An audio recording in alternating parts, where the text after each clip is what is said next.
Hey, It's there recording.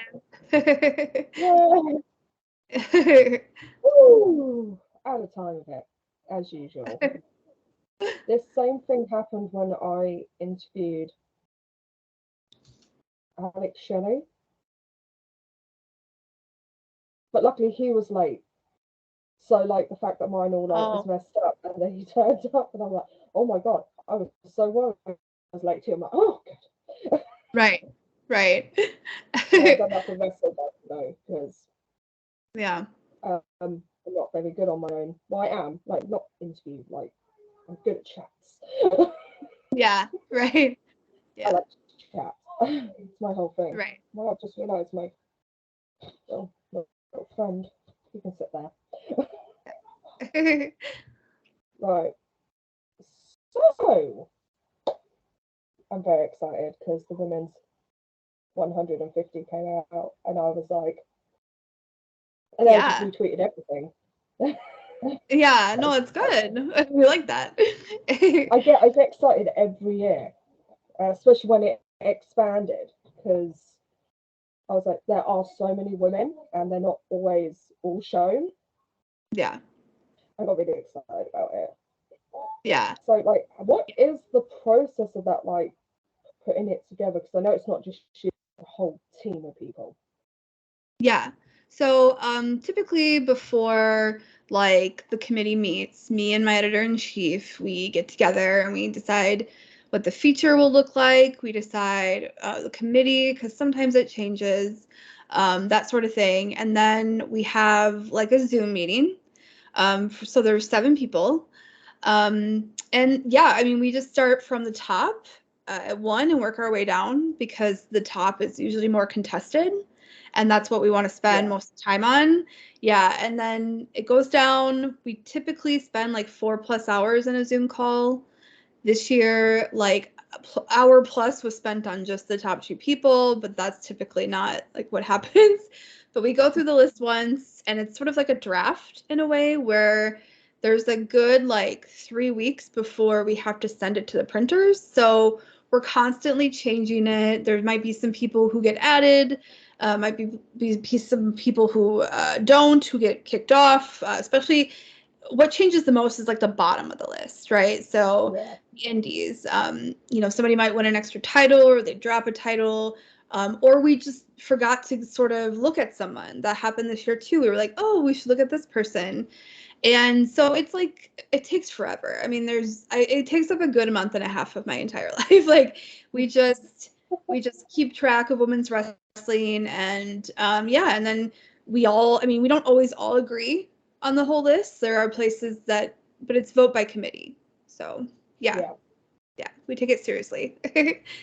Yeah, I can remember doing that for when I vote for Sports Obsessive for the end of year ones. Hmm. And I was like, oh, and they were like, oh, we can do this because we were all from like so many different places Yeah, around the world. We couldn't just, right, like, because none of our schedules ever met up. And right, it's like, here's an idea, put it onto a spreadsheet, give everyone a number, whoever has the most amount, just put them at number one. We'll just have to deal with it. And we're right. doing something, we're kind of doing something similar at the moment. Oh, One of my writers uh, had this idea of writing an article about the greatest women's wrestlers. And I was oh, like, here's an idea. All of us pick 15. I'll put it in a spreadsheet. Me and Jeff yeah. will discuss it. We'll ask you guys what you want to do, and we'll just. And everyone's like, do I have to write anything? And I'm like, no, we just need the bloody list. Yeah, Just need the list of right. people that are like, well, Yeah. that's easy because I'm so chock a block this month. I'm like, yes. I was like, 15 Yeah. is a day work. Yeah, and we have I have to do this. criteria. Yeah, we obviously have criteria. So each of us tries to do research going in. Like I have my top Yeah, 20 marked out. And some like usually it doesn't like the top 5 is the top 5 I had, but sometimes it looks different on the bottom of that top 20. But we try to like we're very stats heavy to start with and then we do the more yeah, subjective. Yeah. And And yeah, I mean, that's pretty much what we're doing at the meeting. Like, we're just, is this person right here? Is this person right here? And I mean, like I said, between the first two spots, we spent over an hour on it just in the calls. So, and then there was one or two people who couldn't make the meeting. So then they had separate meetings with the editor-in-chief. So it takes a long time. The 500 even more time, but the women's 150 we take very seriously. So it typically takes forever. Yeah.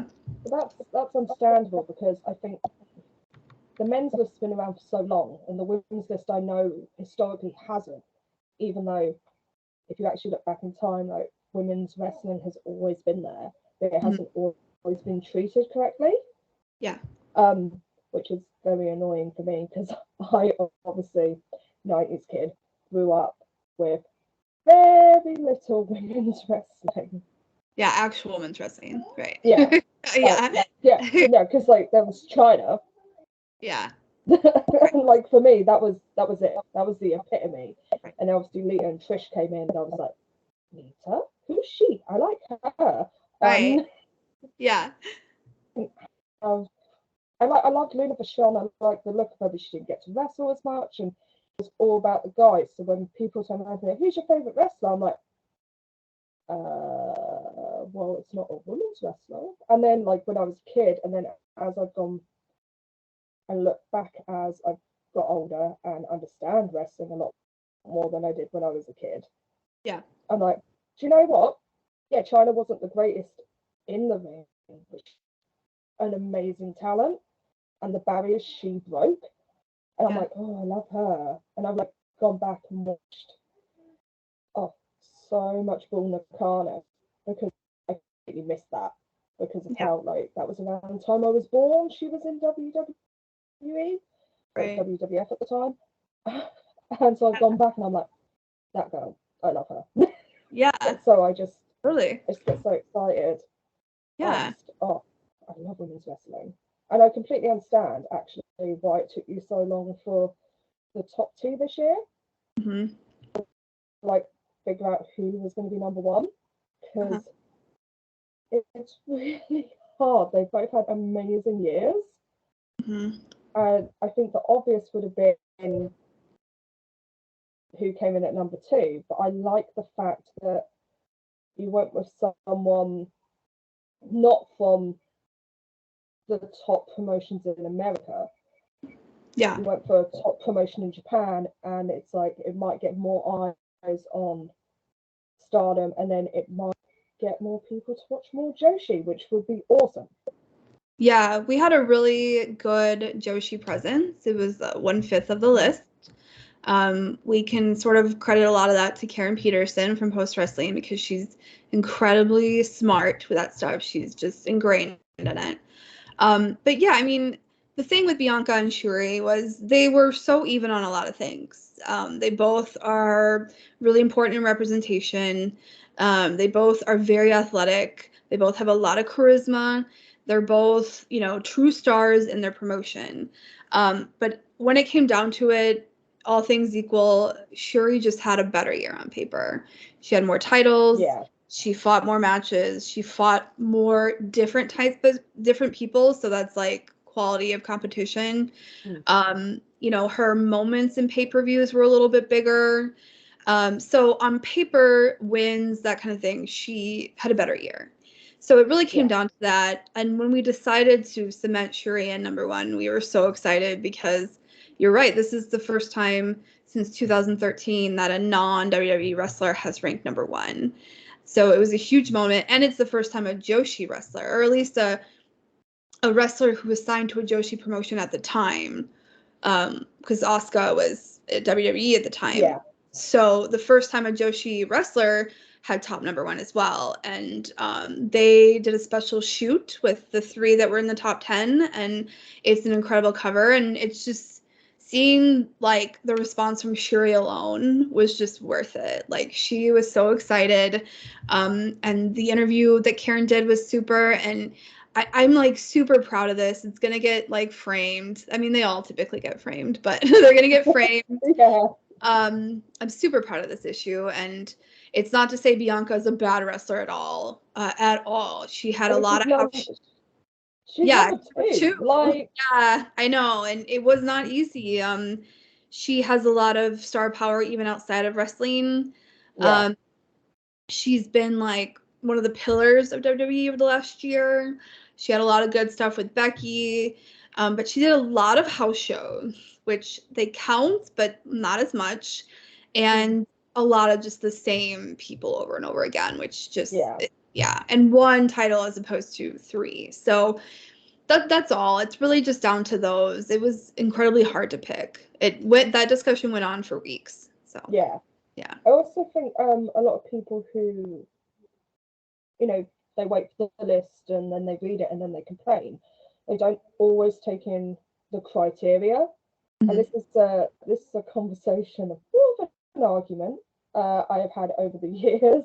Yeah. Where people go, well, that person shouldn't be number one, even on the men's list. And I'm like, right, look at the criteria. Part of this is about kayfabe accomplishments. It is about what belts you've won, who you faced. Like, subjectively, you can turn around and say, this person is the best wrestler of the year. And it's like, yeah, that's great, but does that fit in with the criteria? No. Right. If you don't agree, write your own bloody list. Like, it's not that hard. Yeah, no, you're right. And the criteria, yes, it's kayfabe, but so is wrestling. That's how it is. Exactly. And if we didn't do that, because that also provides like objective guidelines, like win-loss record. If we just did it subjectively, that's just based on our opinion. It's not a true list. It's not gonna make anybody even happier, right? Because everybody has different opinions on who's the best.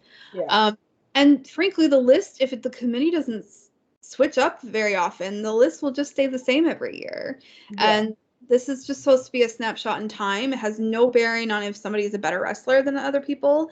It's just this was their year. And that means a lot because obviously they're being relied on, but it doesn't mean everything. And yes, people complain. Some people are very respectful, some are not. And at the end of the day, I have to remember that they're fans, right? They're fandom, so they're always going to shout for number one.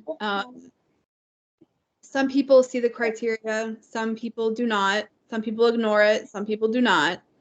And that's okay too. Like they're fans.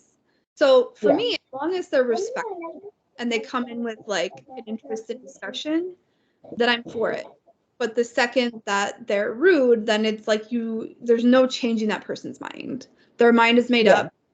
And I mean, without fandom, we wouldn't have wrestling. So I try not to get on the defense too much. I try to just ignore those people.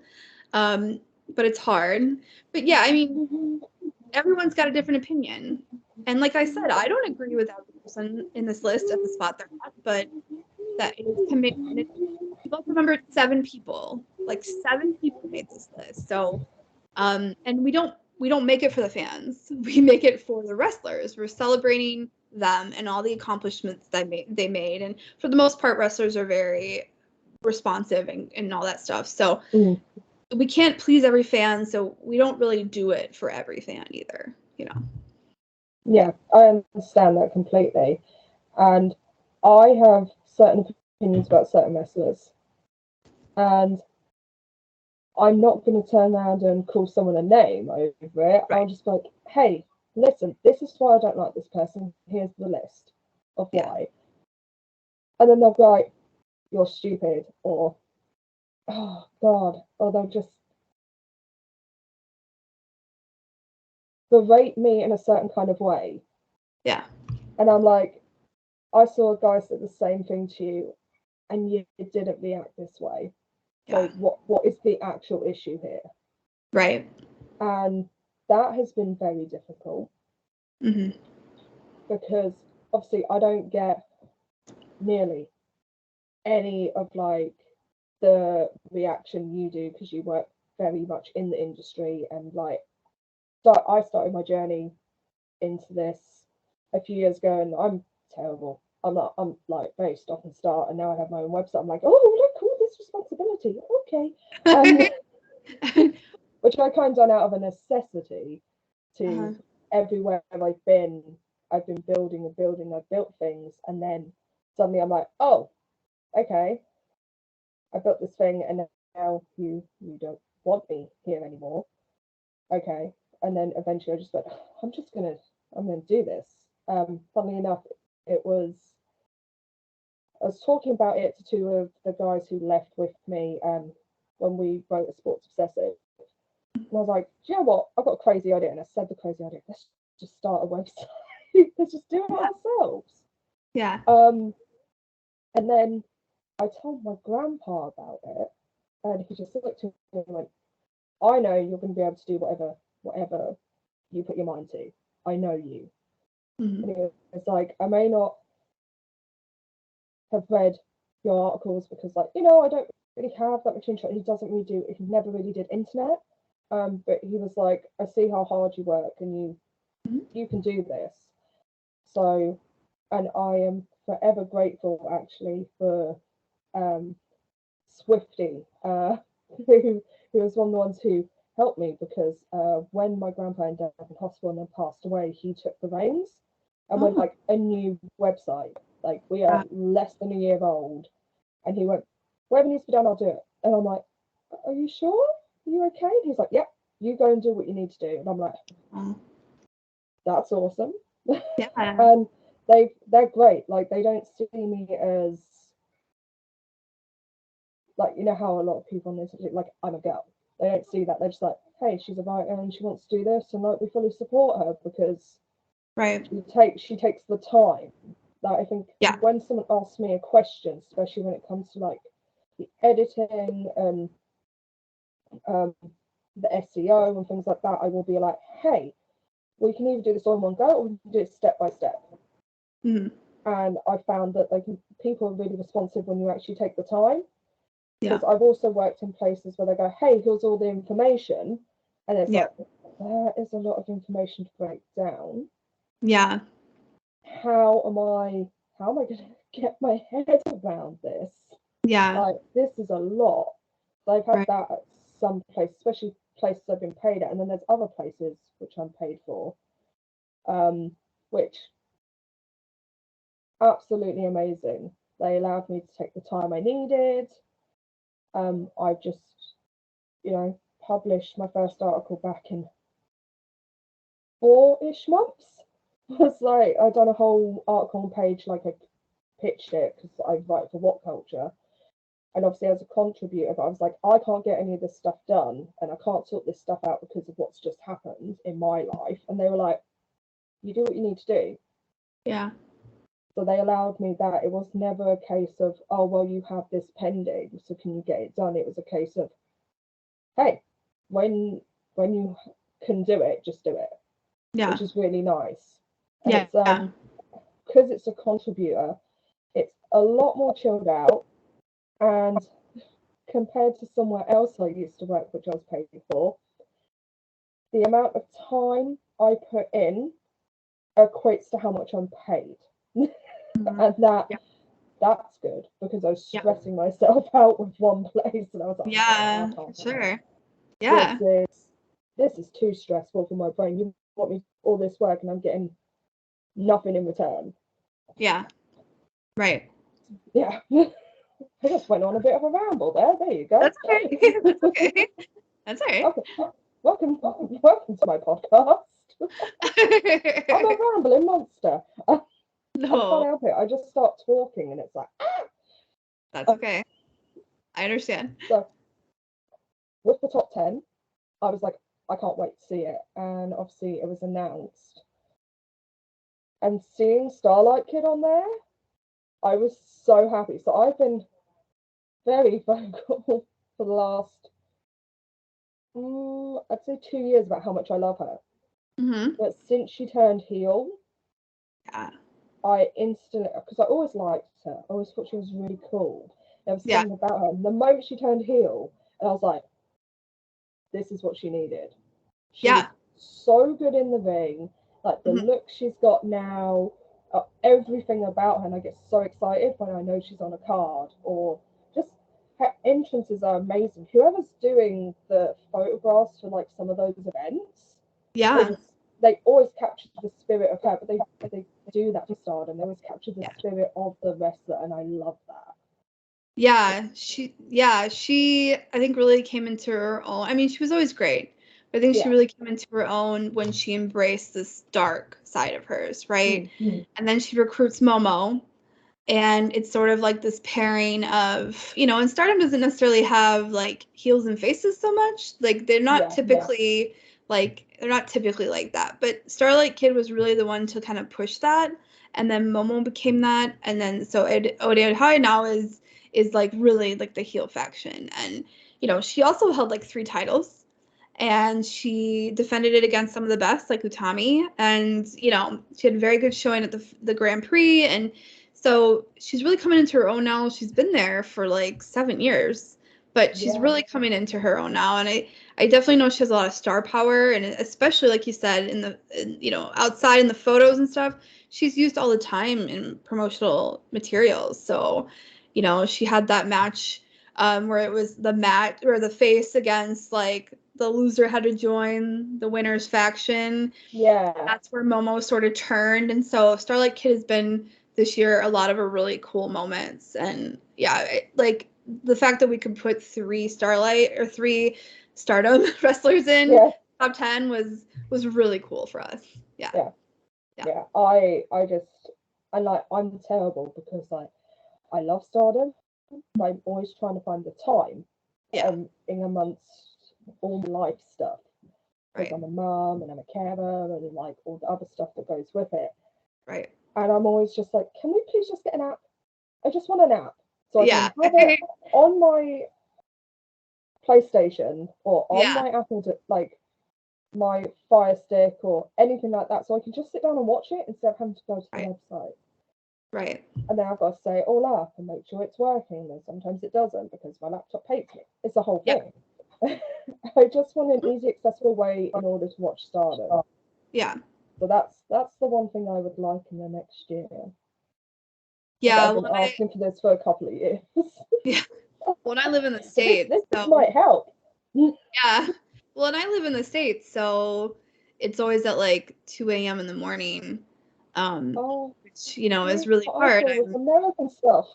Yeah, I'm really like, I'm 36, so staying up till 2 a.m. is just really, now that I'm sober too, like it's just really not something I can do anymore. So it's hard, and a lot of times I have to rewatch it. But the good shows, the shows that you really don't want to miss. And I've been better about watching Joshi, especially TJPW, Tokyo Joshi Pro. So I get it. It's hard. There's so much good wrestling on right now. Yeah. Yeah, no, I fully agree with that because I also love Tokyo Joshi Pro.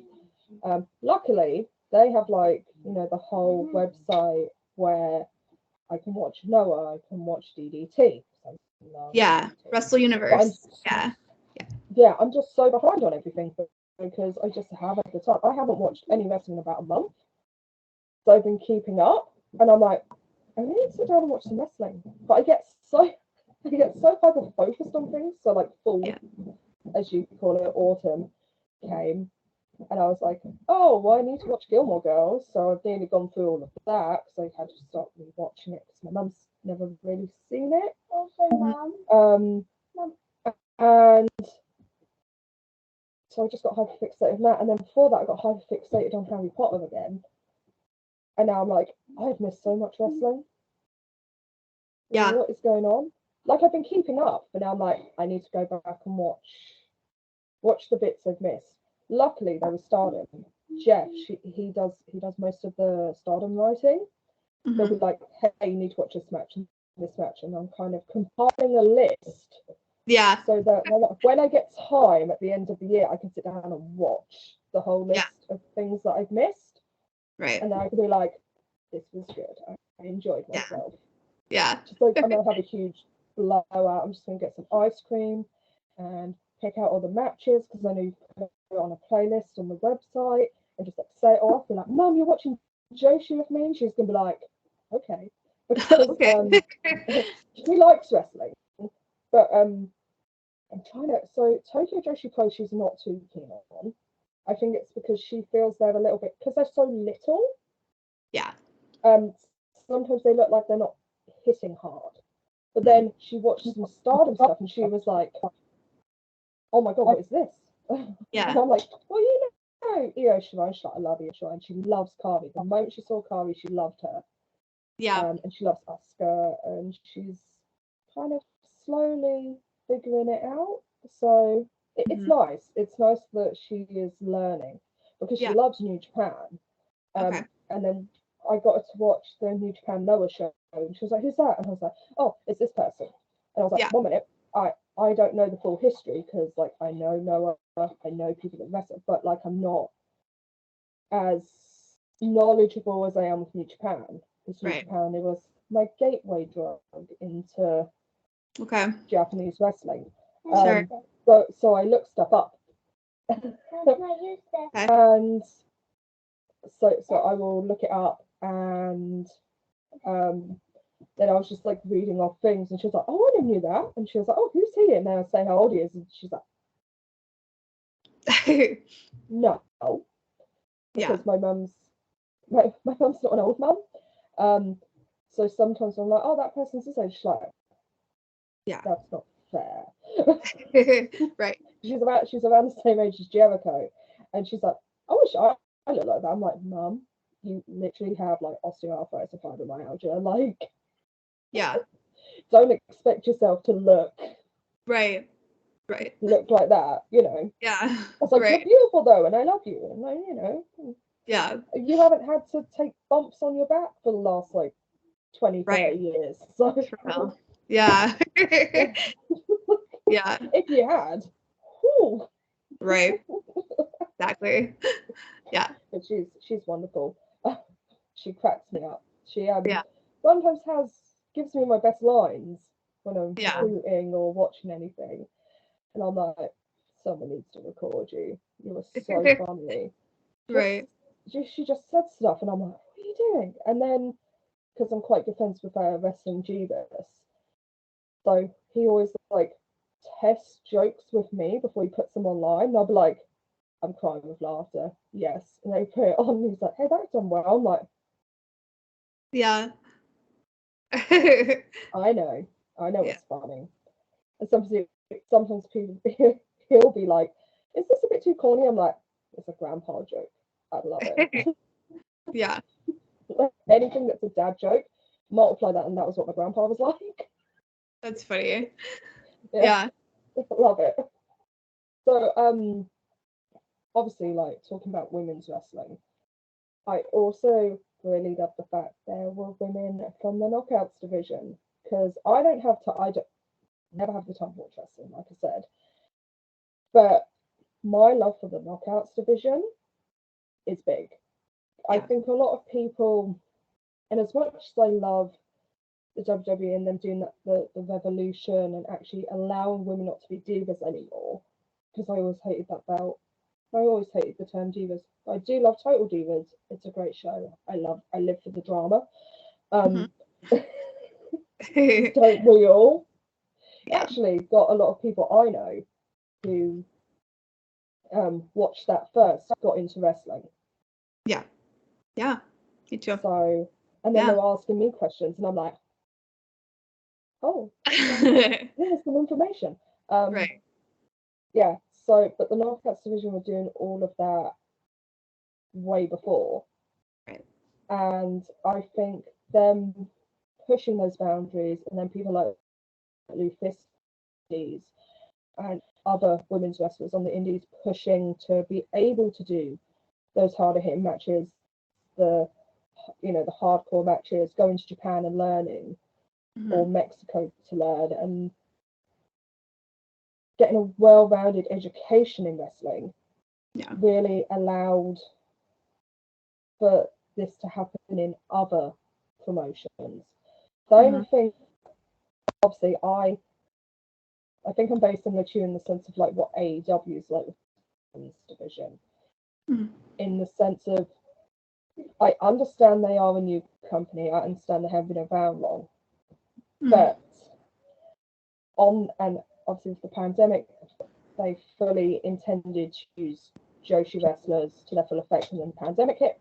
Couldn't do that. They had to change things.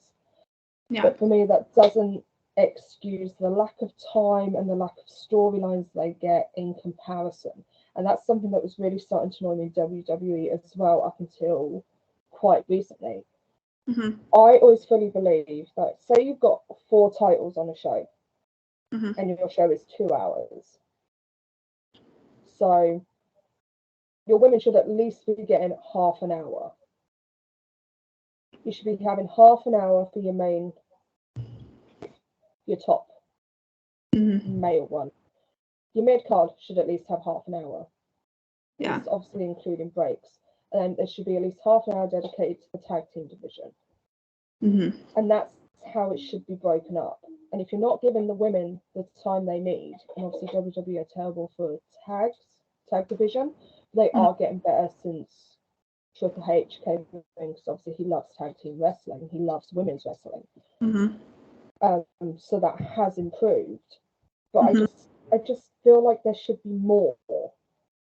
Yeah. Like, you have the time there, just use it correctly. And AEW don't always do that, and they don't always pull the trigger on someone when they are like hot.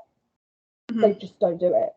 And I'm like, I get you have plans, and I get you have long-term storytelling, but you also need to understand that sometimes you've got to strike while the iron is hot, and that doesn't mean you can't circle back round to that later on. Yeah. Because it's more interesting if you have a few people like involved. Also, I don't understand how like people just like become friends and then they don't. And yeah, and I really hate Anna Jay in the Jericho Appreciation Society. I despise it. Actually hate it. I don't even like the team. I feel like that's the point. Yeah. But something's not clicking for me. And I hate Anna Jay being there, because I love her and Ty as a tag team. I love them together. But I don't like kind of what they're doing. I preferred it when they were in the Dark Order. Although Ty wasn't in the Dark Order, but she should have been. I love the Dark Order. Mm-hmm. But yeah, it's also, you've got all these great factions, which is like probably a counterpoint, because I actually like the fact there are women in this faction. Mm-hmm. Then you have all these other factions, like, where are the women? Yeah. Why are they not involved? Because if you build a faction and you have men and women and tag teams, you can build so many different stories off that. That's the point of factions. That's the point of stables, is to make sure that you can build. And obviously, Stardom do that really well, and New Japan do that really well. But they've been doing that for a long time. And if someone gets injured, it doesn't mean you just cut the storyline, because you can literally go, well, that person got injured, but someone else in the team has beef, because obviously both the teams do. So you can continue the story in an organic way. And it does annoy me that the women aren't, they're just not treated the same. Yeah. And I'm like, okay, so you've got Ruby Soho. Admittedly, she got injured. That whole debacle made me feel very uncomfortable. I felt sick watching that. You brought in Tony, who, by the way, is a fantastic choice as the interim champion. But I feel like she is the champion. I really am enjoying her. I'm trying to think who else has come in recently. Oh, Athena. Athena's right there. Athena, personally, I feel like should have beaten Jade. Yeah. In that match. Yeah. Yeah, Athena came in, she was hot, she's great. Perfect person to dethrone Jade. Didn't happen. So it's now getting to a point where it's like, who's going to be able to beat Jade? I get they probably wanted Chris Statlander, and she's out injured. Yeah. It's like, well, change it up. Like, just, yeah, it's time. It's time to do something new. Yeah. And I'm trying to, obviously, I can never pronounce Paige's actual name. Soraya. Is that how it's pronounced? Yeah. Yes. I'm getting there. Because even for English people, that's a strange name.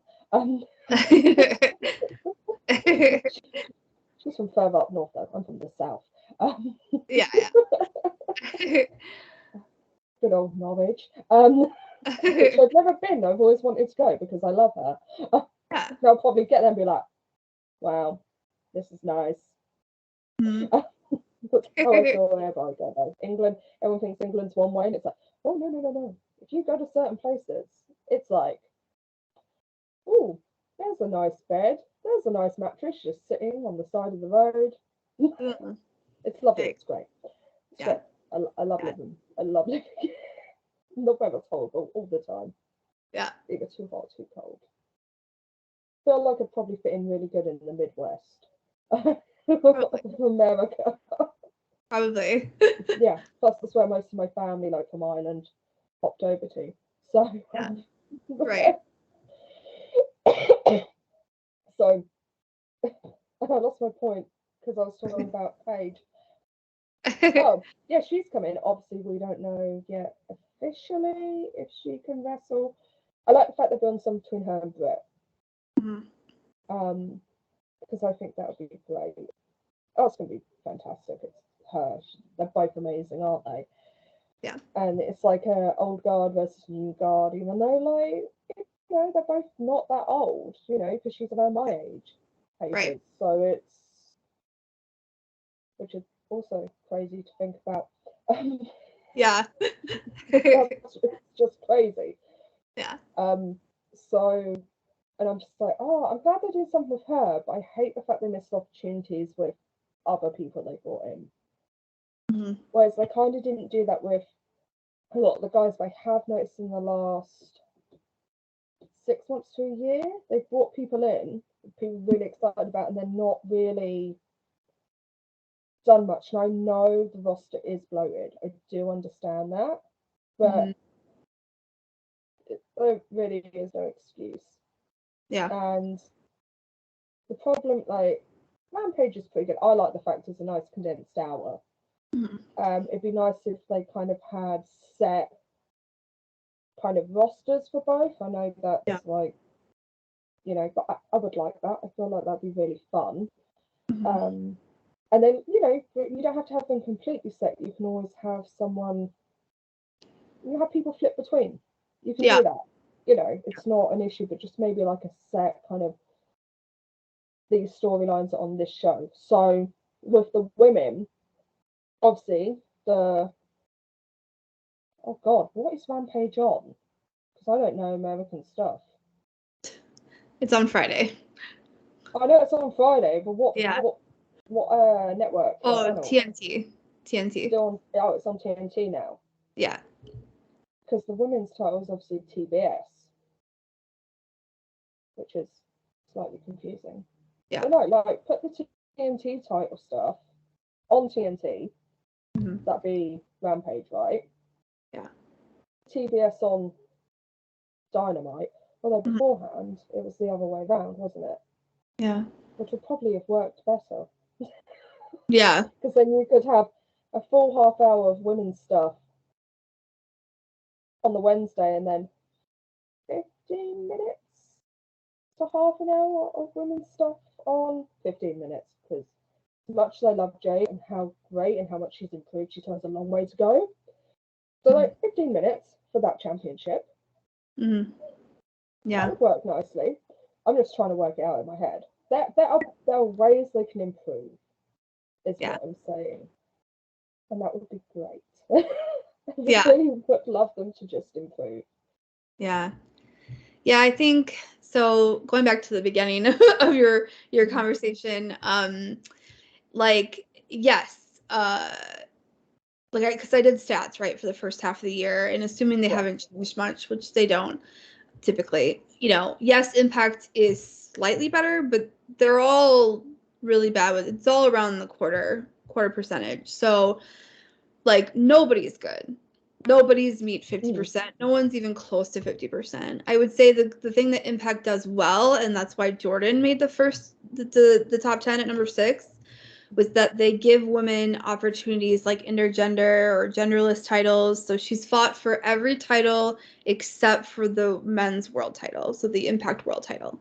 But she's fought for everything else. And that also opens up the opportunity for other women to wrestle. So if she holds a genderless open weight title and like fights women for it, that gives the opportunity for women to fight that for that title. So she's a, you know, she breaks barriers, and they do a lot of firsts there, and it's nice because then they also allow those women and men to go out and fight in the indies, which is always important. So I mean, in terms of that, in terms of treating their women equally, yes, I think their roster has lost quite a few members lately, for various reasons, not all their fault. And they have yet to really replace those people. Like, I think it's dwindling down, and they used to have a really strong tag team division. Now it's sort of, you know, up in the air. And I think once Impact invests in more people, it'll get back to where it was. They have a really good mixture of newer talent and, you know, vets like Rosemary, right? They have a very good mix. They just need to work on building it. And I will say that that's probably the same really for AEW and all across the board, right? Everyone needs to build roster. But you're right when you say that AEW's roster is bloated. And I would say even for the women, the reason why they're not, you don't see a lot of them is because they're not given a lot of time. If you allot women more time, if you give them secondary feuds, which they are really doing with Britt and Saraya, assuming she actually wrestles, they are doing that.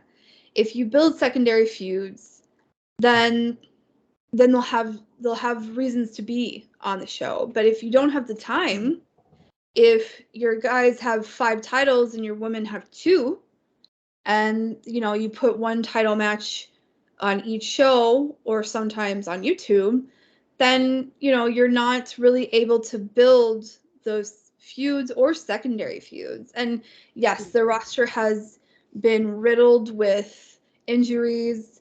Half their rosters in Japan. I mean, these are things that, especially during COVID, were a problem.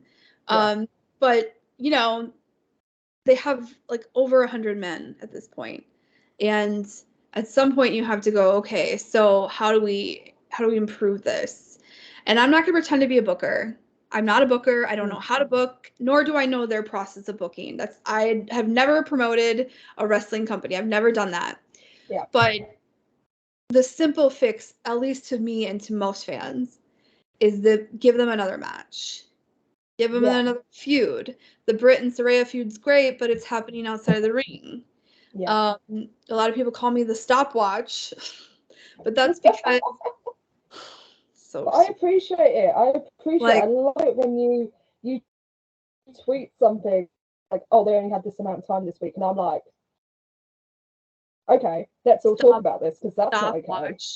This it's like the worst, because they mean it like, oh, they mean it badly, right? And it's like, that's the worst bad nickname. Like, thank you. Yes, I am absolutely timing matches because those are the things that you can compare and contrast, and those are the ways you can see improvements.